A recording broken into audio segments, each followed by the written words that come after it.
Have you ever noticed how there's a specific moment when everything seems silent, and then, suddenly, when you decide to stop thinking, your mind does the exact opposite? It speeds up. It creates noise. It insists. It's almost as if something inside you reacts to the simple command of control. And perhaps that's the first conflict in this story. It's not the mind that loses control. It's the attempt to dominate it that ignites chaos. Few people realize this at first because we learn from an early age that a strong mind is a controlled, disciplined, silent mind. But the human psyche doesn't work like an obedient machine. It functions as a living, sensitive, conscious field, in constant motion. Perhaps the problem was never the quantity of thoughts. Perhaps the problem is the relationship you've built with them. When you try to silence your mind, there's a hidden intention there. Fear. Fear of what might arise if you don't intervene. Fear of losing internal control. Fear of feeling too much. And it is at this point that the practical and the philosophical meet. The mind was not designed to be tamed, adjusted, or silenced by force. It was made to think. Thinking is its natural function, just as the heart beats and the lungs breathe. Demanding silence from the mind is like demanding that the sea have no waves. The conflict begins when you start treating your mind as an internal enemy, something that needs to be fought, corrected, overcome. This movement is subtle, almost unconscious, but profoundly psychological. Every time an unwanted thought arises and you try to expel it, you create resistance. And all internal resistance generates tension. Tension, in turn, doesn't resolve anything, it accumulates. And what accumulates, sooner or later, explodes in the form of anxiety, restlessness, insomnia, mental exhaustion. Chaos doesn't originate from thought. It originates from the war against thought. There is an invisible aesthetic to this process, a kind of silent violence that doesn't appear, but is felt. The more you push certain thoughts out, the more forcefully they return.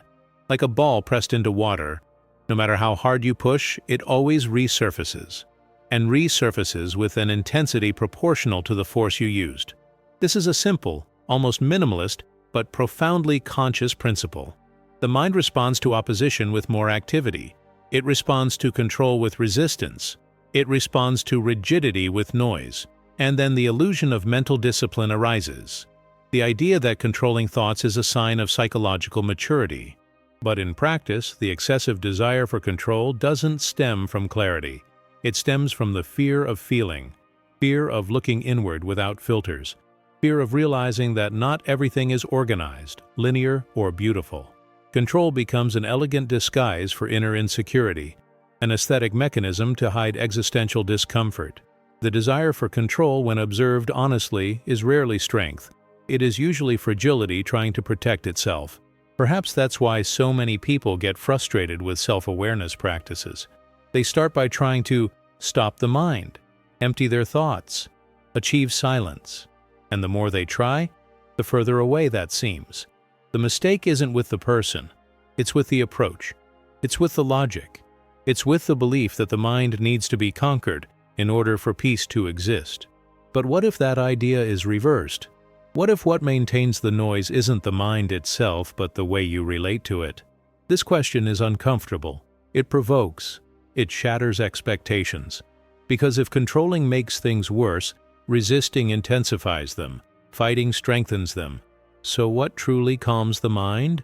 Don't answer yet. Just let that tension linger in the air. That's exactly where the next part begins.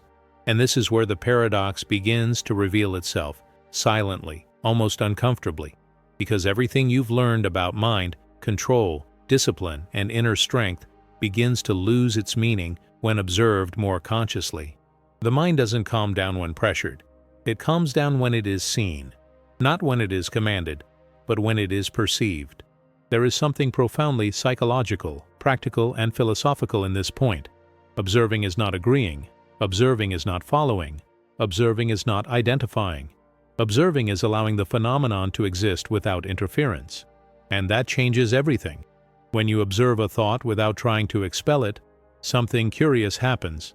It loses power, not because you conquered it, but because you stopped feeding it. Most thoughts only survive because they receive reactive attention, judgment, fear, attempts at correction. All of this keeps the cycle active. Conscious observation cuts this flow without violence. It's a minimalist, aesthetic, almost poetic gesture. You do nothing. And precisely because of that, something happens. The emotion begins to regulate itself. The body relaxes without commands. The internal rhythm finds a point of equilibrium that could not be forced. This is one of the biggest misunderstandings in conscious self-awareness. People think that observing is passivity, weakness, or escapism. But observing requires presence. It requires psychological maturity. It requires the courage to feel without reacting. When you observe, you are not saying this is true, nor this is me. You're simply saying this is happening. And this small change in posture creates space. Space between you and thought. Space between you and emotion. Space between stimulus and reaction. It is in this space that silence begins to appear, not as a total absence of thoughts, but as vivid intervals between them. The mind works like the sky. This metaphor isn't just aesthetically pleasing, it's functional. Thoughts are clouds. Emotions are variations in the weather. No cloud needs to be pushed away to disappear. No storm needs to be fought to pass. Everything moves on its own when there is no resistance. The problem was never the cloud. The problem was trying to hold it back or expel it. When you observe, the clouds pass. They always pass. And the less interference, the more natural this movement becomes. Perhaps that's why so many people are surprised when they stop fighting internally. The mind doesn't become a silent desert, but something more honest emerges. A functional silence, intertwined with thoughts that come and go. The mind calms down not when you command it, but when you stop fighting.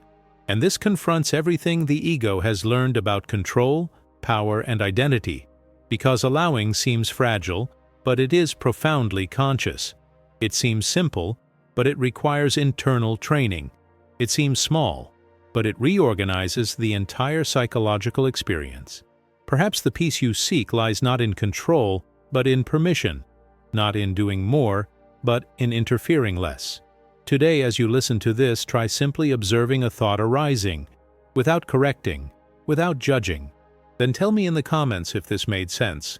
Write, "I observed," or "permission," or even, "It's not easy." If you have already felt this silence between thoughts, comment, "Space." This channel is for those who are tired of fighting with their own minds, and perhaps you are exactly at the right point to continue.